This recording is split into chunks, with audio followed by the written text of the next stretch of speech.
সত্য ঘটনার উপর নির্মিত। তাহলে চলুন ঘটনাটি শুরু করা যাক। গাড়ি থেকে যখন এই স্টেশনে নামি, রাত তখন ঠিক 1টা।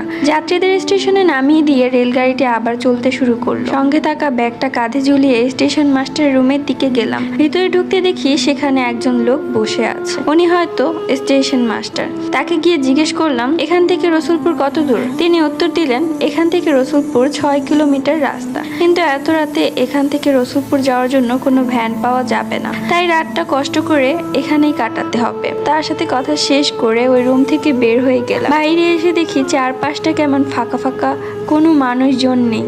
পাশের যাত্রীদের ওয়েটিং রুম, সেখানে গিয়ে একটি চেয়ারে বসলাম। তারপর চিন্তা করলাম কোনো মতে আজ রাতটা এখানে কাটিয়ে কাল সকালে রসুলপুরের উদ্দেশ্যে রওনা দিব। দেয়ালে ঝুলে থাকা ঘড়ির দিকে তাকিয়ে দেখি রাত 1:30 বেজে গেছে। চোখে একটু ঘুম ঘুম ভাব, তাই চোখ বন্ধ করে বসে রইলাম। হঠাৎ এমন সময় একজন লোক এসে উপস্থিত। এসে বলে, স্যার কই যাইবেন? রসুলপুর যাব। কিন্তু তুমি কে? আমার নাম মতি, এই এলাকায় ভ্যান গাড়ি চালাই। ও আচ্ছা, তাই নাকি?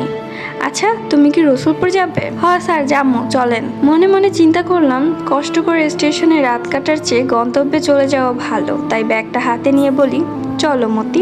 হাঁটতে হাঁটতে মতির ভ্যানের গাড়ির সামনে গেলাম। সেখানে গিয়ে দেখি একজন লোক আগে থেকে ভ্যানের উপর বসে আছে। লোকটির সমস্ত শরীর চাদর দিয়ে ঢেকে রেখেছে, চেহারাটা পর্যন্ত ভালো করে দেখা যাচ্ছে না। আমি কোনো কথা না বলে লোকটার পাশে গিয়ে বসলাম। তারপরে মতি ভ্যান গাড়ি চালাতে শুরু করে। কিছু দূর আসার পরে আমরা একটি মাটির রাস্তায় উঠলাম। সেই রাস্তার দুই পাশে ছিল বিপত্ত ধান ক্ষেত। যতদূর চোখ যায় শুধু হলুদ পাকা ধানের শিশি। মাঝে মাঝে রাস্তার দুপাশে হালকা কিছু গাছ দেখা যাচ্ছে। আর খরা মৌসুমে চাষাবাদের জন্য একপাশে একটি খাল খনন করা হয়েছে। আকাশে হালকা চাঁদের আলোয় তারপরও চারপাশটা বেশ পরিষ্কার দেখা যাচ্ছে। আশেপাশে কোনো জনবসতি নেই, তাই চারিদিকে শুধু ঝিঝি পোকার শব্দ ছাড়া কিছুই শোনা যাচ্ছে না। মাঝে মাঝে শুধু দূর থেকে একটি খেকশিয়ালের ডাক কানে ভেসে আসছে। কার্তিক মাসের শেষের দিক, তাই হালকা একটু শীত পড়েছে। মাঝে মাঝে হিমের হাওয়া শরীরে কাঁপন ধরিয়ে দিচ্ছে, তাই ব্যাগ থেকে জ্যাকেট নিয়ে গায়ে জড়িয়ে নিলাম। একটু পরে মতি জিজ্ঞেস করে, স্যার রসুলপুরে আপনাকে কে কে থাকে? রসুলপুরে আমার এক বন্ধুর বাড়ি, কিছুদিন পরে তার বড় ভাইয়ের বিয়ে, তাই যাচ্ছি। ও আচ্ছা।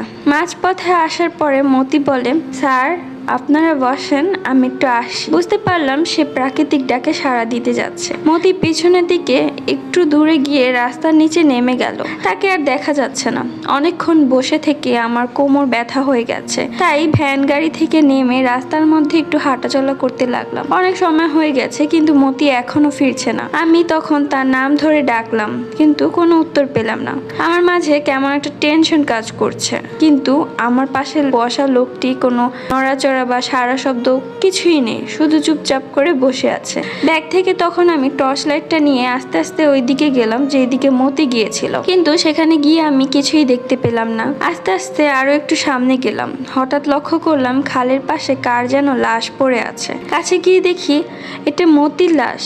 কে যেন তাকে গলা কেটে হত্যা করেছে, আর তার রক্ত গড়িয়ে খালের জলে মিশে সেটি আরো লাল হয়ে গেছে। এমন সময় লক্ষ্য করলাম ধান ক্ষেতের মাঝখান থেকে কিছু একটা শব্দ হচ্ছে। একসময় শব্দের তীব্রতা বেড়ে যায়। বুঝতে পারলাম ধান ক্ষেতের ভিতর দিয়ে কিছু একটা এইদিকে আসছে। ভয়ে তখন দৌড় দিয়ে ভ্যান গাড়ির সামনে চলে আসি, কিন্তু এখানে এসে দেখি সেই চাদর গায়ে দেওয়া লোকটি আর নেই। আমি চারপাশে ভালো করে দেখলাম, কিন্তু কোথাও লোকটিকে দেখতে পেলাম না। হঠাৎ লক্ষ্য করলাম দূর থেকে কতগুলো কুকুরের শব্দ এই দিকে ছুটে আসছে। কুকুরগুলোকে দেখে আমি খুব দ্রুতই ভ্যানের ওপর উঠে পড়লাম। কুকুরগুলো ভ্যান গাড়ির সামনে এসে কান্নার সুরে ডাকতে শুরু করলো। মনে হচ্ছে কুকুরগুলো কিছু একটা দেখে ভয় পেয়েছে, তাই ওইদিকে এক দৃষ্টিতে তাকিয়ে রইলাম। এমন সময় খেয়াল করলাম ওইদিকে নিচ থেকে কেউ একজন রাস্তার উপর উঠে এসেছে।